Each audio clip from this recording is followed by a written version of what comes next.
Hola les Madridistas, j'espère que vous allez bien, c'est Nono, on se retrouve dans une nouvelle vidéo et aujourd'hui, comme je vous l'avais dit dans ma précédente vidéo, on se retrouve pour un nouveau concept. Ça change des débriefs, ça change des before. Aujourd'hui, je vous parle du futur Real Madrid et plus précisément du futur défenseur du Real Madrid. Car comme moi, vous l'avez vu dans la presse, dans les journaux, à la télé, partout, on parle de Sergio Ramos à Paris, on parle de Sergio Ramos à Manchester United. Bref, on sait très bien que notre capitaine n'est pour le moment pas très chaud pour rester à Madrid. Et comme je vous l'ai dit dans une précédente vidéo, on parle d'un Raphaël Varane qui a besoin d'un nouveau challenge.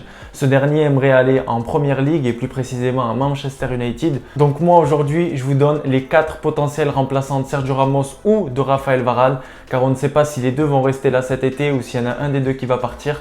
On parle de ça tout de suite, c'est parti. Je pense que vous l'avez vu comme moi il y a quelques jours, avec le départ d'Upamecano au Bayern Munich, le Real Madrid a clairement raté l'occasion de recruter un défenseur central international qui coûtait pas très cher. Entre guillemets, il a coûté que 42 millions d'euros au Bayern de Munich, qui a fait un super coup parce qu'on sait qu'aujourd'hui les joueurs ne sont pas donnés. Et là les gars, juste avant d'aller un peu plus loin dans mon discours, ce que je voulais vous dire, c'est que moi je comprends pas qu'aujourd'hui on ne s'est pas positionné sur un Upamecano qui coûte seulement 42 millions d'euros parce que lorsque je vais vous donner le prix ou les clauses des joueurs que le Real Madrid observe depuis un moment, je peux vous dire que ça va vous faire mal à la tête. Vous connaissez très bien le prix maintenant des joueurs. La moindre pépite qui explose, le moindre joueur qui commence à faire de bonnes prestations voit son prix doubler, tripler, voire multiplier par 10. Parce que c'est vrai qu'on parle d'un tel, mais il faut pas oublier quelque chose les gars, c'est qu'on a un Nacho aujourd'hui qui est à un très grand niveau. Je suis désolé, moi ça reste mon avis, hein. Dites-moi dans les commentaires si vous êtes d'accord ou si vous n'êtes pas d'accord avec moi. Mais est-ce que Nacho vous a posé problème cette saison? Est-ce qu'il vous a inquiété à un moment? Est-ce que techniquement il vous pose problème? Moi franchement Nacho il ne me pose aucun problème. Je trouve qu'avec Varane, mais c'est juste impeccable, il n'y a rien à dire, c'est clair, c'est sérieux, ça tacle bien, il n'y a pas de grosses fautes, il n'y a pas de penalty. Et je vois pas pourquoi aujourd'hui on est là à critiquer Nacho, à dire oui Nacho. Les gars, Nacho c'est un super bon joueur. Moi je vous le dis, allez trouver un joueur comme ça qui est fidèle au club, qui est costaud, qui tacle bien, qui défend bien, qui peut te dépanner à gauche, à droite, dans l'axe. Enfin franchement, ça n'existe pas trop les joueurs comme ça. Nous on a la chance d'avoir Lucas Vazquez et Nacho qui ont ce rôle-là, mais aller dans les autres clubs c'est très très rare. Et puis surtout, on a recruté il y a quelques années Militao, il est jeune. Alors certes, il a fait des matchs mauvais. Et ça, j'avoue, il a fait de mauvais matchs. Mais les gars, il faut lui donner sa chance. Je pense que oui, contre Levante, il a fait une erreur en allant accrocher ce défenseur et il a été expulsé. Ça nous a pénalisé, on a perdu ce match. Mais moi, je vous demande juste une chose. Est-ce que vous ne trouvez pas que Militao, il doit vraiment jouer lorsqu'il y a entre guillemets le 11 de gala? Lorsqu'il y a tout le monde, Carvajal, Mendy, Raphaël Varane avec lui ou Ramos, le milieu de terrain, rien à dire, et la grande attaque avec un Eden Hazard en forme, je vous promets que vous mettez Militao dans l'axe avec Varane, ça va pas se voir. Le mec, il a juste besoin de progresser et de jouer avec des joueurs qui vont le faire progresser, qui vont le monter vers le haut. Et aujourd'hui, Militao, quand on l'aligne, moi j'ai l'impression qu'on l'envoie au casse-pipe. On le met avec Odriozola, avec Just et avec Marcelo. Non, Militao, tu dois le mettre avec la grande défense, avec la défense titulaire. Là, tu vois s'il fait de la merde, si ça se passe pas bien, si ça se passe bien. Et puis là, tu te fais un avis. Mais à chaque fois que tu me le rentres, c'est dans un match où on perd, dans un match où ça va pas. Mais là, dans des matchs où tout va bien, là, comme par hasard, on voit pas de Militao.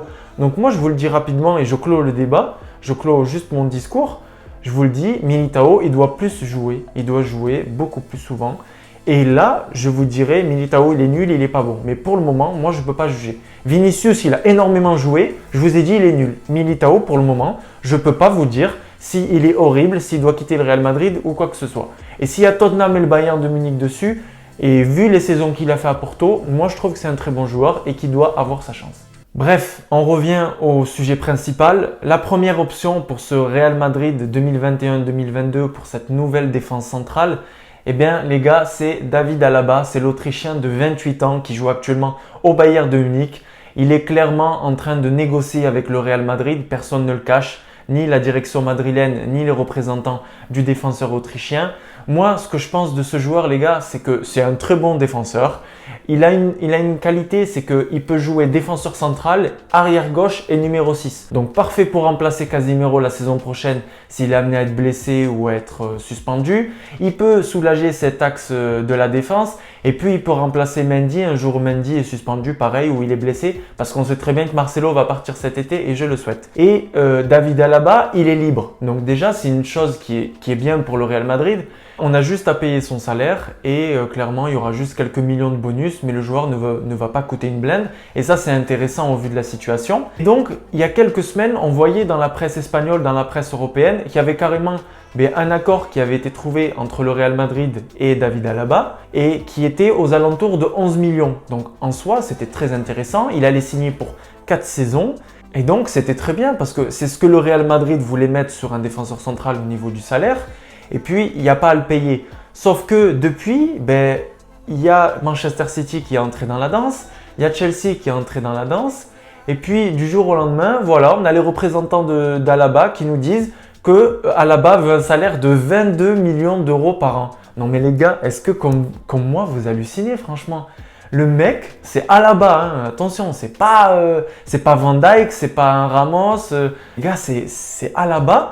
Et monsieur veut 22 millions. Non mais les gars, j'hallucine. Franchement, les mecs, maintenant, ils se foutent de la gueule du monde, franchement. Comment tu peux proposer 22 millions d'euros pour un joueur qui est libre, qui n'est même pas désiré par le Bayern Munich et qui surtout qui va signer au Real Madrid? Mais il n'y a ni Benzema, ni Hazard, ni Gareth Bale. Mais personne touche 22 millions d'euros au Real Madrid. Mais tu te prends pour qui en fait? Franchement, tu te prends pour qui? Donc moi, je vous le dis clairement, hein, le Real Madrid, et je l'ai vu hier sur le plateau d'El Chiringuito, c'est une source de Josep Pedrerol, le présentateur. Le Real Madrid, maintenant, ils ont dit quoi? Ils ont dit, à partir de 10 millions, c'est 10 millions ou rien. C'est simple. C'est soit tu veux tes 10 briques, soit ciao. Parce que des mecs qui font du chantage comme ça, je vous l'ai déjà dit, il n'y a personne qui est au-dessus de l'institution du Real Madrid et il n'y a personne qui va poser des conditions à Florentino Pérez. Ça, il faut le savoir. Donc, ce sera 10, 11 millions, pas plus. Voilà. Donc voilà pour David Alaba. À noter qu'il a 28 ans. Hein, donc je ne sais pas si je vous l'ai dit avant ou pas. Mais pour un défenseur de 28 ans, on va se calmer sur les 22 millions quand même. Voilà mon avis sur David Alaba. Deuxième joueur les gars, deuxième option, c'est Kalidou Koulibaly, l'international sénégalais qui joue à Naples depuis 2014. Et puis les gars, pour Kalidou Koulibaly, malheureusement, ça va être le même discours. Moi je trouve que c'est un très bon défenseur. Qu'il est physique, qu'il est bon de la tête, qu'il est là dans les duels, qu'il est propre, qu'il est rarement expulsé. Mais malheureusement, et là je dis la même chose que pour Alaba, le Real Madrid doit vraiment se concentrer sur un attaquant et sur un renforcement de l'attaque en général et d'un banc de touche qui est vraiment faible. Et aujourd'hui, clairement, Naples demande entre 100 et 115 millions pour Koulibaly. Les gars, je ne vais pas revenir dessus. Comment vous pouvez demander 100-110 millions pour Koulibaly? Est-ce que j'ai besoin de vous dire qu'un Gareth Bale, à l'époque où il était en feu, a été acheté 110 millions? Est-ce que j'ai besoin de vous dire qu'un Pogba a été acheté plus de 100 millions? Qu'un Cristiano Ronaldo, au top de sa forme à Manchester, a signé au Real Madrid pour 90 millions? Alors oui, je sais que le football a évolué, que les prix ont évolué, que les clauses, etc. Tout a évolué, c'est clair. Ça, je ne dis pas le contraire. Mais on va se calmer. Le mec a 29 ans, il est international sénégalais, il est très bon en Naples, très bon en sélection, il n'y a rien à dire. Mais on va se calmer, 110 millions, mais on va où? Ça veut dire que bientôt, si on voudra un arrière droit, un arrière gauche, il faudra 150 millions. Mais franchement les gars, donc moi je vous le dis clairement, Koulibaly ça a été écarté. On n'a pas 110 millions à poser sur un Koulibaly. Si on a 110 millions à poser, c'est sur un Haaland ou sur un Mbappé. Mais clairement pas sur un Koulibaly les gars.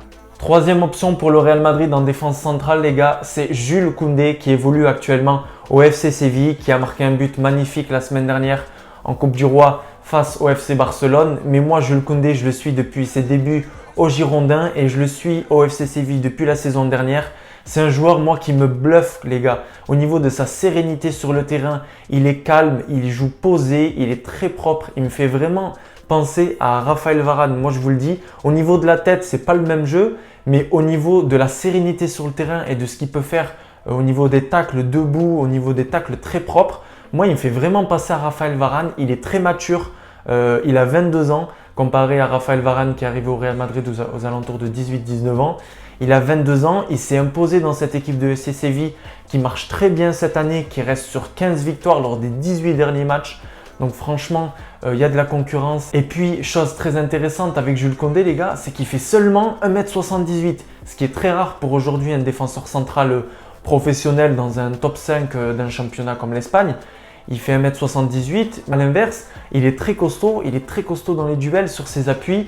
Et c'est clairement un joueur qui plaît énormément à Florentino Pérez et à Zinedine Zidane, d'après ce que j'ai pu lire dans la presse espagnole. Le joueur est lié jusqu'en 2024 avec le FC Séville et sa clause est fixée à 82 millions d'euros. Donc malheureusement les gars, comme pour Koulibaly et comme pour Alaba, au niveau des sous, au niveau de l'argent, ça va être très compliqué financièrement d'aligner 80 millions pour un Jules Koundé. Après, il ne faut pas oublier une chose, c'est qu'aujourd'hui, on a la chance d'avoir des joueurs indésirables, entre guillemets. Je pense à Mariano, je pense à Isco.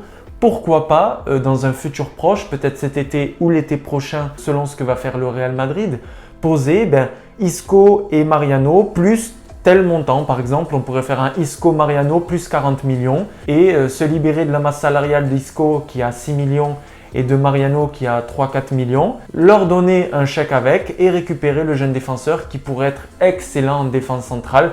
Moi franchement, si jamais le Real Madrid avait énormément d'argent, avait de l'argent en général, moi j'aurais misé sur Koundé parce que clairement les gars, je pense que Koundé, il peut vraiment faire ce qu'a fait Raphaël Varane, c'est-à-dire venir à 23-24 ans et s'installer sur la durée et être vraiment un pilier de cette défense et rester jusqu'à sa 30, 31 et faire vraiment 10 belles années au Real Madrid.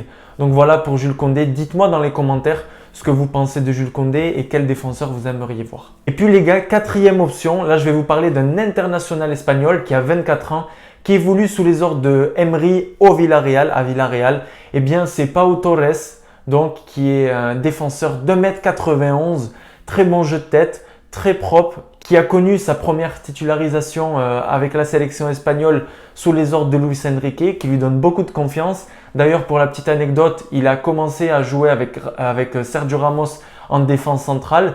Et puis clairement, ça s'est très bien passé. Il est titulaire indiscutable sous les ordres d'Emery à Villarreal. Et puis une chose très intéressante, et c'est pour ça que le Barça et le Real Madrid sont intéressés par ce joueur, c'est que sa clause est seulement fixée à 50 millions. Donc comme je vous parlais d'un Jules Koundé à 80 millions, d'un Koulibaly à 100-110 millions et d'un Alaba qui a pris un énorme boulard et qui veut un salaire astronomique, Pau Torres, ça peut être vraiment une alternative qui peut être très intéressante parce qu'il connaît le championnat espagnol, parce qu'il est international espagnol. Il n'a pas encore connu la Ligue des Champions, mais franchement, je ne pense pas que ça peut être un handicap pour ce joueur-là. Et puis 50 millions, on va dire que c'est vraiment abordable pour l'âge du joueur et le potentiel du joueur parce qu'il est clairement en train d'impressionner. Et ça ne m'étonne pas du tout qu'il y ait eu Manchester City, Liverpool, le FC Barcelone et bien évidemment le Real Madrid dessus.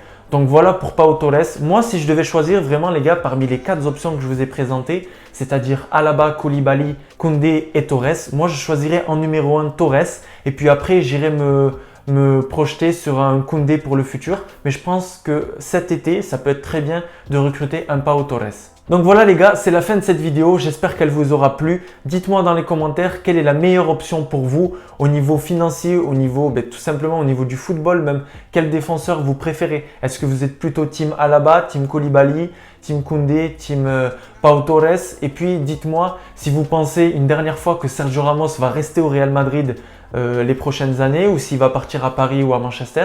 Et dites-moi si vous comprenez l'envie de Raphaël Varane de partir dans un nouveau championnat. C'était une vidéo différente, j'espère qu'elle vous aura plu. Dites-moi dans les commentaires, sinon, à part ces 4 joueurs, si vous avez des idées pour un défenseur central qui pourrait être très bon dans les prochaines années.